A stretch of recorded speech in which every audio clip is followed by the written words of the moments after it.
Hello and welcome to an Infinity the Game battle report. Today we're playing vanilla Haqqislam versus vanilla Nomads and the scenario is Evacuation.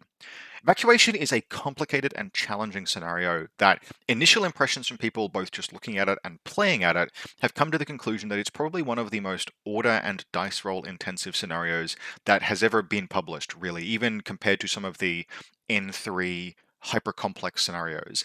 Evacuation just asks a lot of your list and you as a player.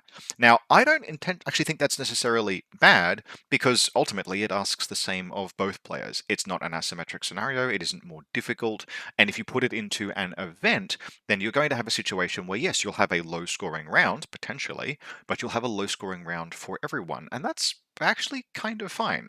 And with that in mind, I am interested in how you might approach it because a scenario that is that order intensive demands different things of you. So we're going to talk about the approach that I took, the approach that my opponent took, and how the game went. Let's start by looking at the Nomad list I'd be playing against. So this is my opponent, Chris's Nomad list, and there's a little bit of jank at play in here. This list is kind of a draft 1.5 of an idea that he is working on. And I think there are lots and lots of good pieces, but definitely, and Chris said as much of this after the game, there are changes that he would make. But we'll go through it kind of as it is, and then talk about what else you might do. So to start with, we have a hacking and guided missile package. We have a single Heckler jammer. I have been recently told on good authority that the Heckler is unstoppable. That is a position that I think maybe lacks a little bit of nuance, but certainly they are some of the best network projection in the game. We have Jazz and Billy as our baseline hacker. Jazz is Hacking Device Plus, and Trinity, she's fantastic. This is the base of the Nomad package, right? In Combat Group 2, there will be a guided missile remote, which will round that out along with another hacker. So Jazz, Billy, Heckler. We then have a Mine Layer Liberto and 2 moderators, one of whom is a lieutenant, a Monstrocker with 2 Zonbots, and the elusive 360 Visor Kreezer Borak. This is probably the jankiest part of the list. I do not necessarily think this is a bad piece, but it is absolutely paying the tax for 360 visors and the tax for having 2 primary weapons. 57 points is too much for this piece. If you pick this up at like 48 points, it would be still expensive, but maybe worthwhile. 57, it's absolutely not. Chris put this in the list because it's a 0 SWC attack piece that could fight out to 24, but if you're going to do that, take a frickin' Vostok. Now, why did he not take a Vostok? Because of the scenario where you can't take REMs if you want to synchronize with the civilians. So I kind of get why the Kreezer is in there and the tension that it is like servicing, but really, free up some SWC, and you can free up SWC. There's a Liberto in this list. Just trim the Liberto down to a non-mine layer version, replace it with a Morlock. Like, I love Libertos, but you can find the SWC to make this into a HMG Kreezer, and the list becomes better. Now, moving on from a piece that I hate to a piece that I love, the Hellcat. Hellcats are very affordable pseudo for days, right? They land on 15s all of the time, and in this season of ITS, they can just plonk down next to an exclusion zone. Love me a Hellcat. I don't necessarily think I would always take a paramedic. I think there are a number of options you have here. Frankly, the combi, the Spitfire, and the boarding shotgun are my favorites. I don't really love making them specialists, but it would be worthwhile having a specialist on this Hellcat profile in this scenario, given what Chris is trying to do. We then have a Stigmaton. This I really like. So the Stigmaton is SWC expensive, but ultimately what you're getting is a 1.5 SWC gun and a 0.5 SWC hacker, and it gives you a resilient second hacker that is not using up a combat group slot. So you can take Jazz, and Jazz is your primary hacking duty, but the Stigmaton is your, if Jazz dies, I still have a hacker. And this hacker you will not kill with 1 burst from Trinity. So I love the Stigmaton here. It is absolutely towing the line in terms of like acceptable quantities of firepower, because the Stigmaton is really the only like notable SWC gun in the list, but you could fix that by giving the Kreezer a HMG or replacing it with something else, etc. Love the Stigmaton here, excellent choice. We then have another moderator. I think this moderator should probably be something almost anything else. If nothing else, this moderator should be a 7-point repeater remote, because this list likes having repeaters in the deployment zone. There's no need to have a third moderator. You already have your moderator and your decoy. Even if you knew, for example, you were playing against Haqqislam, I think this is kind of overkill. Replace it with something else. We then have the Vertigo Zond, rounding out the hacking package. A zero killer hacker.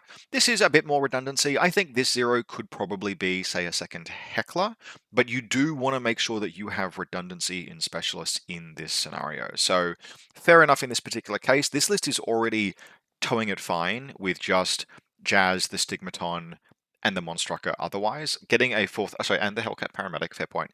Getting a fourth or fifth specialist in there, I think, in Evacuation in particular is worthwhile. We then have a Jaguar, excellent, and a Beast Hunter FTO. Some people really, really love these. I am mixed on it because it is another irregular, and frankly, a couple points would get you a Jaguar, which is a regular order. But the Panzerfaust and the Mine, and you're playing against Haqqislam. If I knew I was playing against Hack, Chris didn't, for clarity in this particular game, or any of a number of scenarios, being able to like defend your HVTs is fair enough. So overall, this list is very much a just post first draft, but it's only a few changes away from being a little different to Nomad Classic, but with many of the high notes, many of the things that are very, very powerful and good and fair cop. Now, speaking of lists that are basically built around a fundamentally good shell, we have my Haqqislam list, which is attempting to engage with this scenario without deviating hugely from what I normally like to play in Haqqislam. And the way that it's doing this is, so Evacuation demands a lot of you. It demands that you cross the table potentially, or at least move to the HVTs, the civilians that are near your deployment zone. Then you have to civ-evac them. Then you need to get them back to the extraction console. Then you need to extract them. All of those require rolls. Admittedly, civ-evacing is with a +3. One of the obvious way to play this scenario at first glance is to use specialists to grab the HVTs, then use a specialist to take them to the beacons, then use a specialist to exfiltrate them. Because if you do that, you need a specialist to evacuate them, so you may as well use a specialist the entire time. But if you have very, very fast models that can civ-evac, you could also just use them and ferry them back to a specialist that hangs out at the evacuation console. And that's what this list is trying to do. And so for that reason, this list has just absolutely buckets of cum riders. It's got 4 bikers, all of which are 8-6 movement, whip 14. One of them is whip 13. They can synchronize with civilians relatively easily, and then literally get on the bike and drive them back to, like, get the civilian onto the bike. You don't have to dismount in order to civac a civilian, and get the civilian back to my console, at which point a real specialist can take custody of them and evacuate them. And that's the list is in service of that. So we have the 4 bikers, we have the 2 twins. I did like this split, by the way. I'll try this again. The two very good bikers in the first combat group, and then the 2 just 7-point Coom Riders with light shotguns in the second combat group. That worked really nicely. Then we have most of a fairly classic shell that's doing one kind of spicy thing. So the spicy thing this list is doing otherwise is, rather than taking Saladin, who would be my usual in Haqqislam, we have a Boktar Lieutenant. Now, no chain of command, this Boktar is raw dogging it, but it's a specialist, whip 14, that's generating multiple additional orders, and this scenario is really order intensive. So the Boktar is one of the pieces that I plan having in place to sit on the console and just be given HVTs to civ-evac. So it's also just a piece that I really like playing. It's fun, it's enjoyable, but it is definitely a risk, which we will see come into play in this game. It is definitely a risk running it just as your LT. We've then got Nauf and an Azrael as big guns and a Mukhtar. This is enough SWC that I could technically fit a guided missile remote into the list if I downgraded the Liberto, but I really don't feel I need it. I have tons and tons of ways to asymmetrically engage my opponent. If my opponent is hard null deployed somewhere, I can go after him with, like, this list has a Liberto and 4 bikers in it. I don't need a way to hit my opponent's DZ and trade efficiently. Like, we're totally fine there. You could, if you wanted to, trim some points and exchange that Digger for a Shade Naya remote. All you would need to do is exchange the Libertos for something as well. But I'm quite comfortable with this list as it is. We've got, part of the reason why is we only got 1 regular hacker in any case. We've got a Bereed hacker and then a Bereed killer hacker. That package will be in just about every Haqqislam list I ever write. Then a Hassassin for day. Rounding the list out, we have a Ghulam Doctor with Nazmat. So there are actually going to be 2 ways in this list for me to recover troops. I've got the Boktar, who's a paramedic, and then the Ghulam Doctor. The Ghulam Doctor is going to strictly play caddy to Nauf and the Azrael, recovering them if they go down, but it is another specialist in this scenario, which is always worthwhile. So, list selected, my classified is going to be heavy infantry or medium infantry, gets in zone of control or optimally line of sight of an enemy, whatever that one is called. Chris, after I think it takes us 3 rerolls to avoid a tied LT roll. Chris crits the LT roll and Snap picks going first. I think that is probably correct in this scenario and also just generally in the matchup between him and myself. He wants to make sure that he can trim back pieces that would kick his teeth in before they get a chance to do so. So he picks the left side of the table. You can see his forces over here. And because, like, this is one of the downsides of the list that I'm running, I pick this side purely on the basis it has places I can put bikes. I have 4 fat bases because of the bikers in this particular list. I need places that I can hide them, and it's just a little bit too difficult to put them like here, for example, just a bit too exposed. This is too far back. The biker deployments on this side of the table are not quite good enough, so I pick this side instead. Now, Chris immediately gets cheeky. He spends one of his 4 command tokens to reserve both the Kreezer Borak and the Stigmaton. They are going to end up reserve dropping here and here once they are relatively confident in where all of my stuff is. Otherwise, his list is really, his deployment zone is really just a mess of random cheap shite and camouflage markers. There's mine layers and mines everywhere. There's the Libertos, there's the Beast Hunter mine layer. The Zero Killer Hacker is deployed down here, and the Heckler with the Jammer and Fast Panda is deployed down here. The only other particularly important thing is that we have a neat little package in this corner where we have the guided missile remote down here. It's watching table edges in case of shenanigans. We have the Monstrucker down here. It's got helper bots scattered around. And then we have Jazz hanging out back here, kind of close to a Jaguar. Now, this is all going to be quite relevant because the Monstrucker, despite the fact that it's cheaper, obviously, there's much lower whip than a Clockmaker, but it does things with its irregular order, including throwing drop bears. Chris's list has a ton of capacity to just yeet mines out everywhere with irregular troopers. And so the Monstrucker is positioned here because Jazz is positioned here, and the missile zone is positioned here, and both of those are primary targets for Hassassin for days. So if he can't kill a Hassassin for day, he can potentially bracket me with some thrown drop bears, which is super cool. Now, for my part, I choose not to reserve my Hassassin for day. I just plonk it down immediately next to Jazz, because as far as I know at this stage, she's the only hacker that I can see because of the Stigmaton having been reserved. And so she is a clear target for me to go after, and I just plonk the Hassassin for day down next to her. Otherwise, we have a Mukhtar deployed prone on the staircase. We have what we've done, actually, just talking about HVT deployment for a second, because the deployment of the civilians obviously is fixed by the scenario. Chris has gone first and he's split his HVTs. One is here and one is down around here somewhere like that. I think that's the right call if you're going first because you can't know where your opponent is. Now that I've seen where most of Chris's stuff is, I choose to concentrate my HVTs, so I have both of them behind this stairwell over here, where they're being guarded by the repeater area of a Furnus, and a Libertos and Libertos mines, and then there is a digger back here.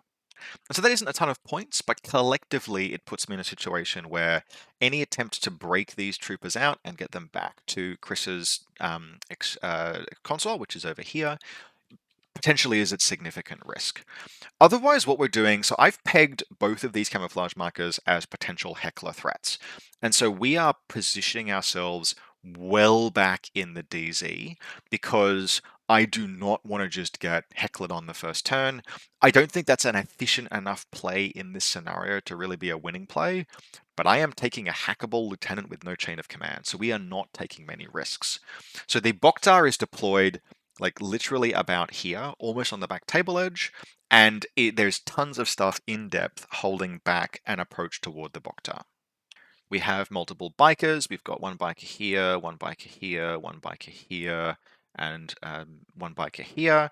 We have now the Azrael is deployed quite conservatively. It's deployed here, but what it importantly has, it has a long line up here, which is further helping defend any attempt to go into the HVT package I've got in this position, and potentially stop a run on the the Boktar LT. I have the regular Buried Hacker, so projecting a bit of a hacking network there, but it is relatively far back because I also don't want it to just get casually trinitied. And then the Buried Killer Hacker, which I think is quite important in this matchup because it's a way I could potentially kill Jazz, for example, is well back here. The Ghulam Doctor is just hanging out in this position here, and because I've chosen to reserve drop Nauf, just because I am waiting to see where big guns are, I'm thinking Nauf might be an excellent ARO piece, but only once I know where any reserve gun Chris has is. I've just kind of like optimistically put the little helper bot down here. So Chris deploys his two big quote-unquote guns, the Stigmaton here and then the Krizaborak here, and I put Nauf down on the corner of this building here, and so that puts Nauf there. Nauf has a line, he can't see where the Kriza is, but it's got a line sort of like this position there, where as the Kriza moves up to this point here, there will be a face-to-face roll that is beyond 24. That's about 27, 28 inches. And so what that is going to do is force the Stigmaton to respond, and the Stigmaton is in the smaller combat group, so it's going to have to move all the way up and around here before it can fight Nauf in a good range band, and I plan to strip it of orders. So that's how the game begins. I deploy Nauf there. Chris has the orders that he shows me, which reveals that there is potentially one piece not yet visible on the table. And Chris then spends like 10 minutes trying to find a spot to land the Hellcat. He's identified that one of the two pieces here, either this Buried Hacker or this Boktar back here, one of those pieces is my lieutenant, and he wants to just drop the Hellcat on me immediately.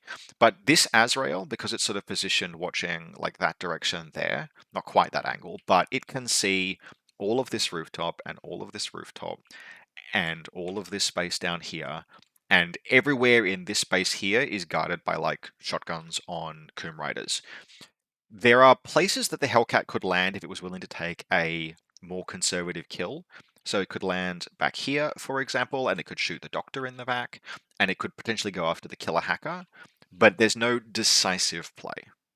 And so what Chris decides to do is to not overcomplicate matters. The Stigmaton does the thing. It's fast, it's dangerous. It's only got a few orders to play with because I stripped orders from its group, but it moves out and around here. And then up and around to here, so we can fight Nauf from this position here. It engages Nauf. In the first face-to-face roll, it takes a wound. In the second face-to-face roll, it puts Nauf down. And that leaves... that was actually the fourth order that he... No, yeah, that's the... So it's move, move and fight, fight. So he's got one order plus one irregular left. He converts the irregular order, moves up to grab the HVT that is in this position here, and then back, and then down, and the Stigmaton ends its turn here, which is kind of safe.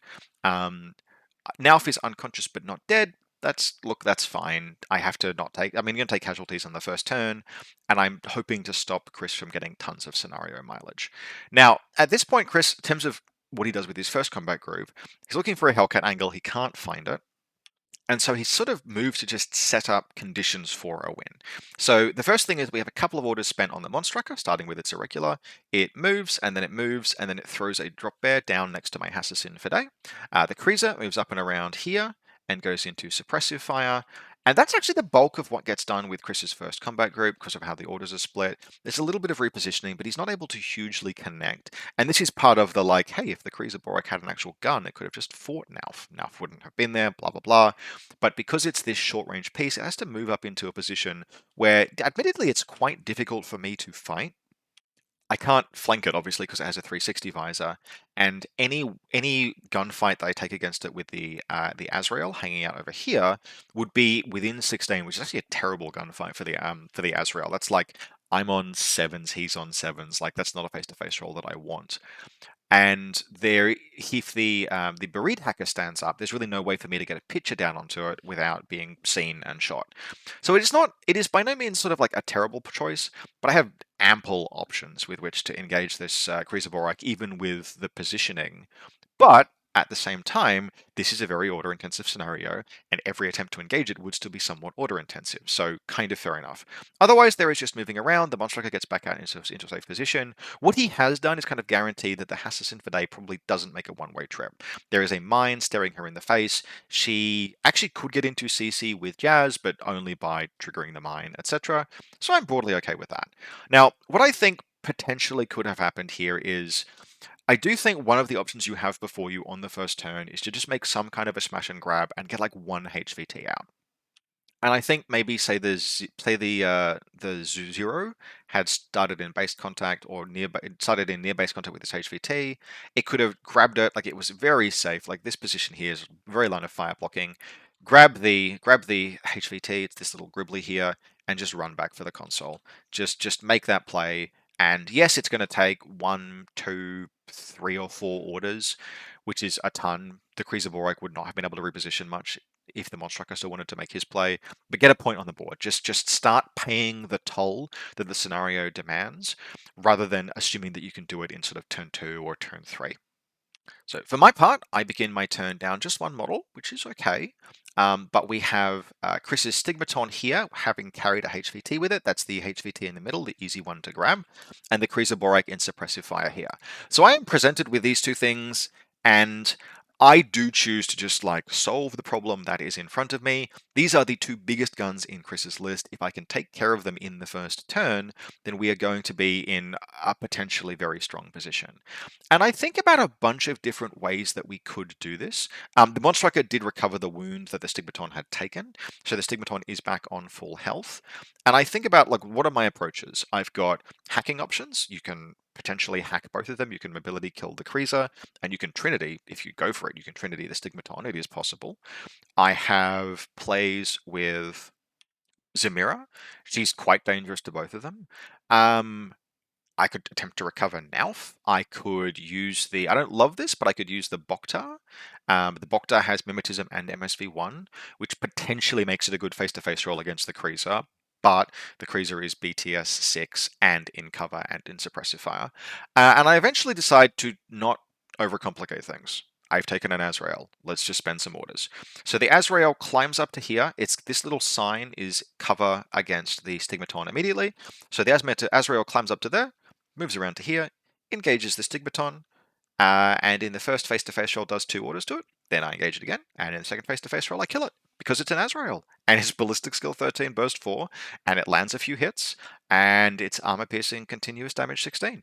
So Rip Stigmaton, Azraels are awesome, and not too expensive, but I don't want to take the same fight against the Kriza Borak.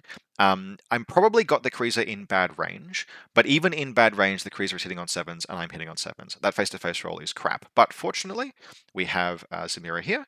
She drives out and around to there, and then she dodges 4 inches into line of sight, and then she has a 14-inch Berserk. So she 14-inch Berserks into the Kriza Borak, does not kill it. She goes unconscious. I choose to put her unconscious because of what I'm going to do next. But she puts the Kriza Borak wounded, isolated, and immobilized because of the EMCW.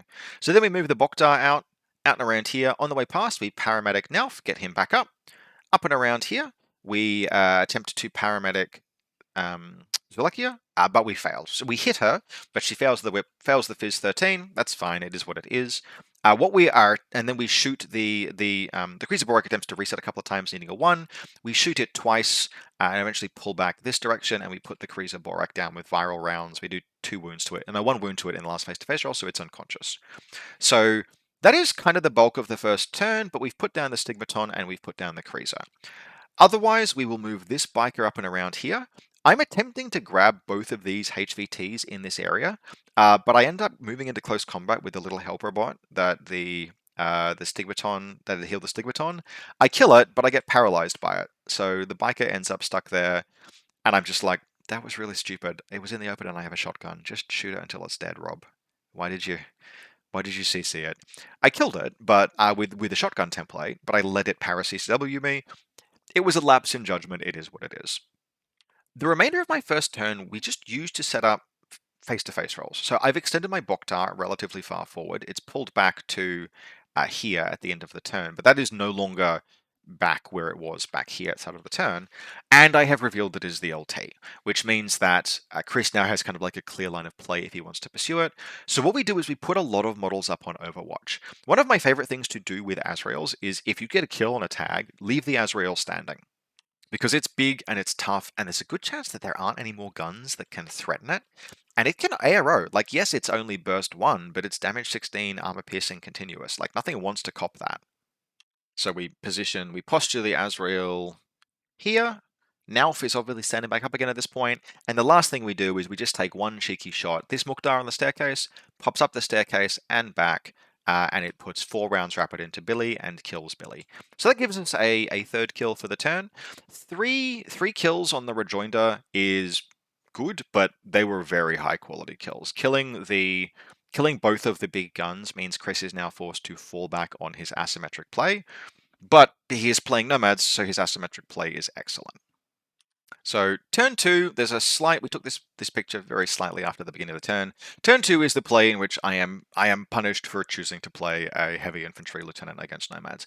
The first thing that happens is that Chris once again looks for a Hellcat landing space, can't really find one to his satisfaction, so just walks the Hellcat onto the table, touching the exclusion zone here. And goes to paramedic. So at this point, my biker is there, goes to do his classified paramedic, shooting a paramedic dart at my biker. This is actually a misread of the classified. It needed to be an enemy specialist. We just play on through. And in any case, my biker succeeds the dodge and dodges into CC, and he just leaves it there. He just leaves it there. That's my problem now. The rest of this turn is a hacking run on the Boktar. So here we had a heckler, and it moves around here and around here to this position there, which lets it deploy a fast panda here, which catches my Boktar in zone of control.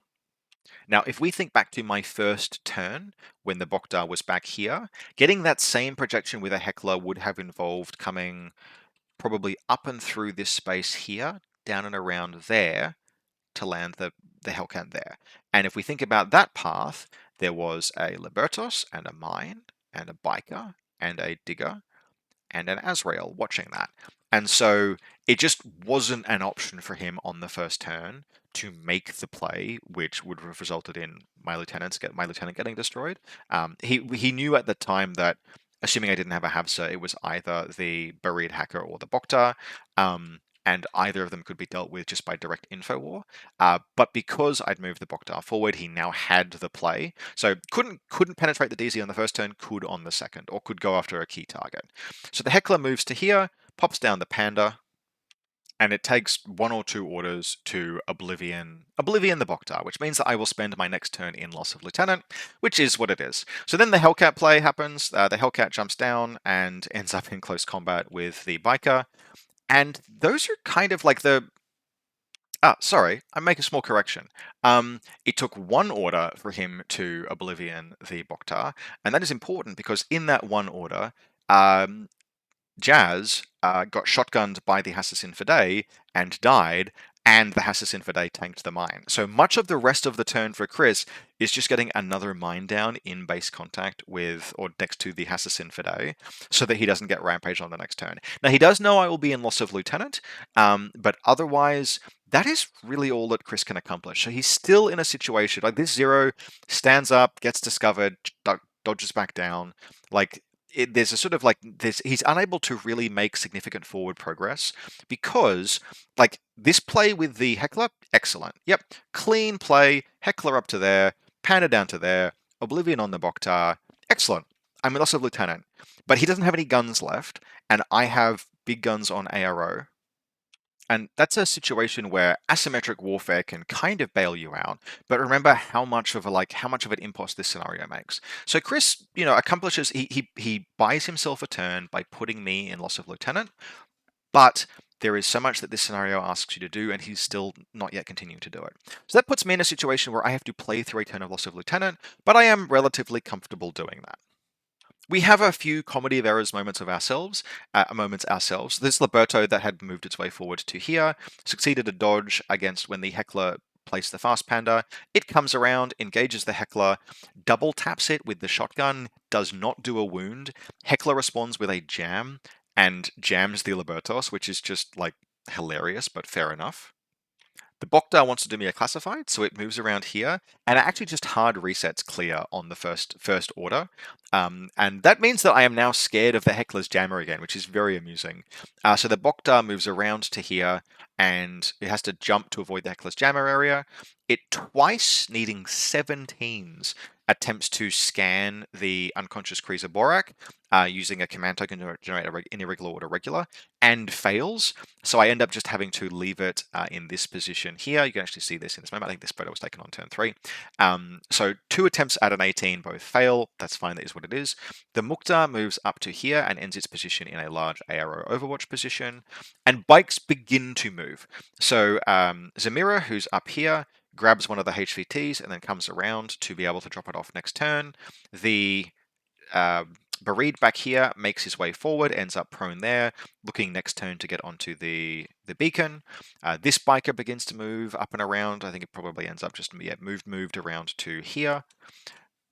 And the Hassassin for day, I've got an irregular order. I don't have any command tokens to turn her order regular. She just screams, God is great, strands up, runs, and fires shotgun wildly into the crowd. Both the moderator, which actually was the lieutenant, and the Monstrucker succeed on their dodges, but she does take down the Jaguar and then dies in return, which, like, that's fine. It's one less order for me next turn, but it's one less order for Chris. And this biker here, it will take out the Hellcat in CC, but I don't have any more orders to spend on it. So it kills the Hellcat, and next turn I'm hoping to do some things.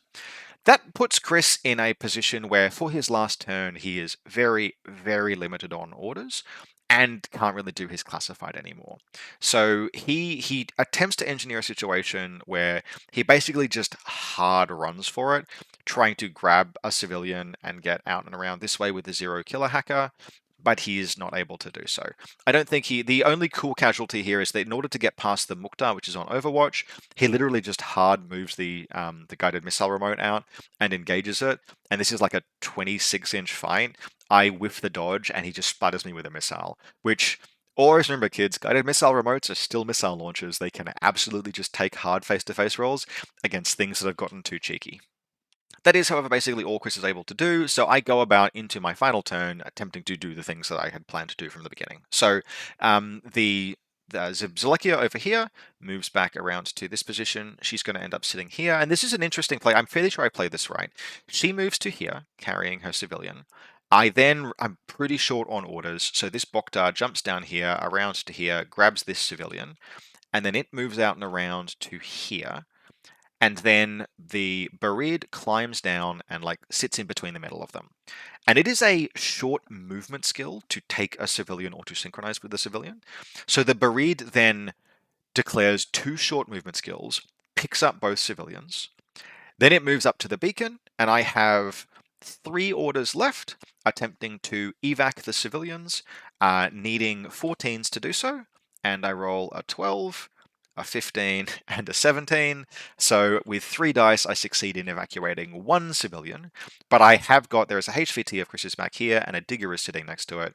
So I get my HVT secure after failing 2 Whip 17 rolls to do the classified with the Boktar, which puts me on 2 points, and Chris is on 0.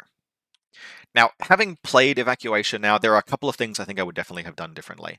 When the Stigmaton dropped off this civilian here, like when it died, I was like, ooh, 2 civilians. But realistically, this biker should have come up and around here to grab this HVT, because the HVTs are worth 2 points. They are way more valuable.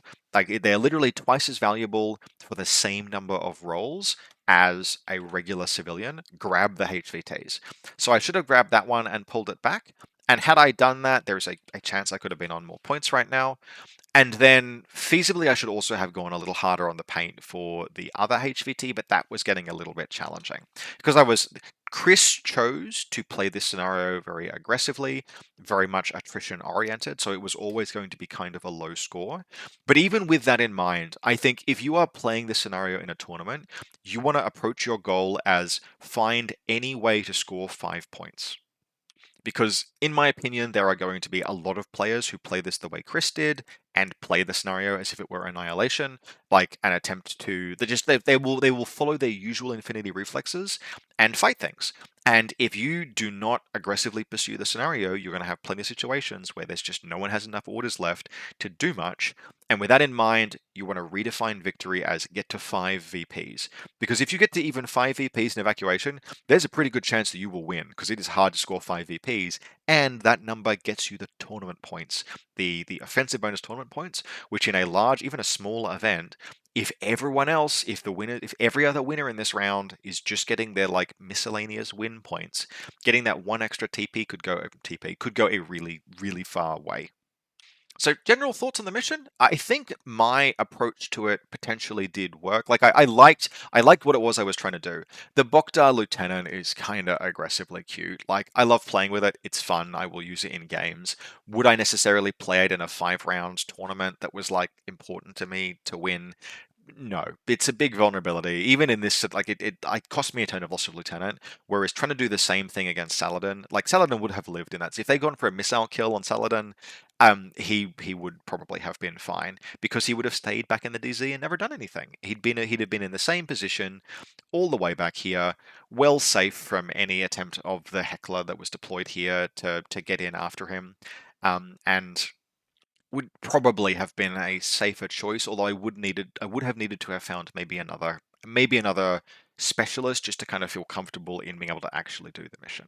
But I think the use fast models to grab the HVTs, then use specialists to exfiltrate them is viable, but really needs to be like it's like Haqqislam or Dashat kind of plays, where you have 6 and 7.86 non-impetuous troops with smoke that can cross the table, grab the things, and get back. And as it happens, I didn't even succeed in doing that this game, although part of that was from misidentifying targets and lots of effort by Chris to stop me from doing so. So, yep, that's the end. That's the end of this game. We have a 2-0 win for Haqqislam. And finally, a game of evacuation. Scratch that one off. An enjoyable scenario, but sufficiently different as to be very interesting and demand a different approach. If you enjoy these battle reports, you can support the channel either through the Buy Me a Coffee link in the video description or by becoming a channel member. Thanks very much to the people who have become channel members so far. Your support means a lot, and as always, you are welcome to request battle reports, topics, scenarios, things of interest that you would like to see. Otherwise, look, that's the end of the battle report for today. I will see you next time.